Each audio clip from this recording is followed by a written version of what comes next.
Good morning students, welcome to your online classes. Class 3rd. This is the video about the subject of Hindi and this is your Hindi books cover. Avika Hindi पाठ्य पुस्तक. I am your Hindi teacher Mrs. Aparna Dubey. चलिए शुरू करते हैं पढ़ाई.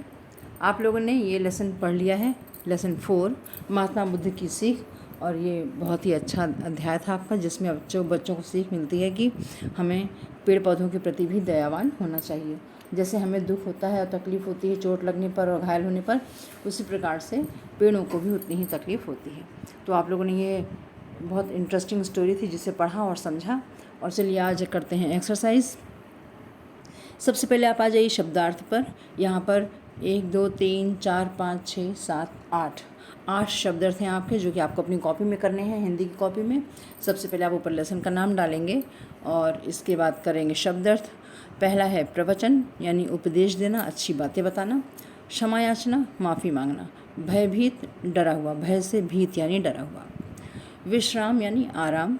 चोट जिसका अर्थ है क्षति, क्षति मतलब कहीं नहीं हमें चोट लगना, हम घायल होते हैं, इसके लिए बोलते हैं क्षति होना.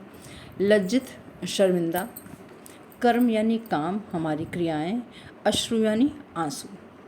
तो ये हैं आपके शब्दार्थ. इसके बाद आ जाइए अपने अभ्यास पर. अभ्यास का कार्य आपको अपने पुस्तक में ही करना है. अभी इसके प्रश्न उत्तर पर मत जाइए, इसको अगले वीडियो में कंप्लीट किया जाएगा. आ जाइए अपने अभ्यास पर. नंबर 2, सही शब्द से खाली स्थान भरिए. यहाँ पर कुछ शब्द रखे हैं: पाप, रक्त, विश्राम और फल. और ये 4 लाइन्स हैं जिसमें आपको सही जो आपको चुनाव लगे आपका, उसको आपको भरना है.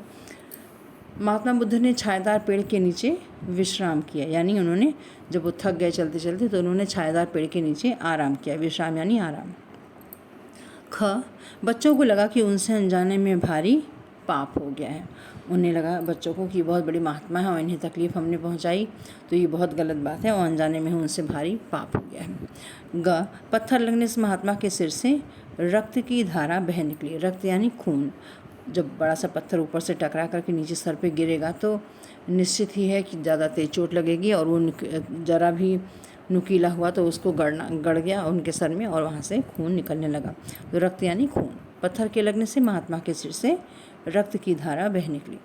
घ, बच्चों ने फल तोड़ने के लिए वृक्ष पर पत्थर फेंका. वो फल का वृक्ष था और उसी को तोड़ने के लिए, ताजे फल के लिए बच्चों ने ईंट से मारकर, क्योंकि बच्चे छोटे थे, फल ऊंचे थे, तो उन्होंने ईंट या पत्थर के टुकड़े से उसको मार करके फल को तोड़ने की इच्छा रखी. आ जाइए अभ्यास 3 पर. सही कथन पर सही तथा गलत कथन पर गलत का निशान लगाइए. महात्मा बुद्ध की बात सुनकर बच्चे चकित रह गए. जी हाँ, सही. आ जाइए दूसरे पेज पर. ये देखिए ऊपर के हिस्से में है. ख, बच्चों द्वारा फेंका गया पत्थर चिड़िया को लगा. गलत. महात्मा बुद्ध छायादार वृक्ष के नीचे बैठकर आराम कर रहे थे. सही. बच्चों ने जानबूझकर महात्मा बुद्ध पर पत्थर फेंका. गलत. चौथे अभ्यास पर आ जाइए. सही विलोम पर गोला लगाइए. आपको जो एक शब्द दिया रहेगा और उसका 2 विलोम दे रखा है, आपको जो उचित लगेगा उसके ऊपर आपको गोला लगाना है. हानि का अर्थ होता है लाभ या घाटा. हानि का अर्थ होता है घाटा. घाटा पे गोला लगेगा. जल्दी, जल्दी यानी सुबह. यहाँ पे जल्दी मतलब जल्दीबाजी करना, और अगर दिन के हिसाब से देखें तो सुबह हमारा पहला होता है, तो यहाँ पे हो जाएगा, आप विलोम कर रहे हैं यहाँ पर, हानि का उल्टा हो जाएगा यहाँ पे लाभ. क्षमा कीजिएगा, हानि का उल्टा हो जाएगा लाभ. लाभ पे गोला लगाइए. जल्दी का उल्टा हो जाएगा देर. देर पर गोला लगाइए.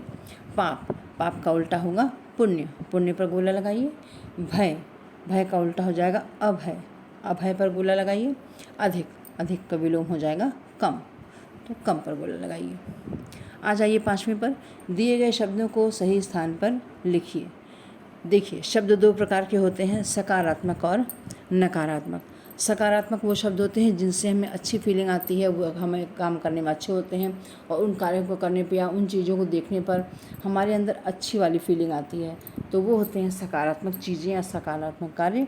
और नकारात्मक वो चीज़ें हैं जो कि हमें करने में भी गलत लगती हैं, करते हैं तो हमें भय भी लगता है, दूसरे को करता हुआ देख करके भी हमें अच्छा नहीं लगता, या वो स्थान जो नकारात्मक वाली चीज़ें होती हैं वो हमें देखने में अच्छी नहीं लगती, ना मेरे मन को, ना शरीर को, ना ही समाज को. तो इस तरह से जो चीज़ें हमें गुड फील कराती हैं वो होती हैं सकारात्मक, जो हमें गुड फील नहीं कराती, बैड फील कराती हैं, वो होती हैं नकारात्मक। कारावास, कारावास यानी जेल, इसको देख करके किसी को नहीं अच्छा लगता, ये हो जाएगा नकारात्मक। जीत, जीतना सबको अच्छा लगता है, सकारात्मक। मदद, मदद करने पर आंतरिक खुशी मिलती है, सकारात्मक। चोरी, नकारात्मक। आग, नकारात्मक। माफ़ी, नकारात्मक। हार, नकारात्मक।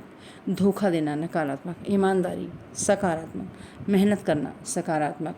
विश्वासघात करना, नकारात्मक। मेहनत करना, सकारात्मक। सच्चाई, सकारात्मक। और गिरफ्तार होना, नकारात्मक। ये कुछ भाव हैं, लगभग ये सारी ही जो हैं भावात्मक संज्ञाएं हैं। तो इस तरह से जिन चीज़ों को पढ़ करके ही और सोच करके ही हमें अच्छा नहीं लगता, वो सारे हो जाएंगे यहाँ पे नकारात्मक। तो आपका ये अभ्यास यहाँ ख़त्म होता है। इसके बाद प्रश्न उत्तर के लिए अगली वीडियो का वेट कीजिए। तब तक के लिए goodbye and take care.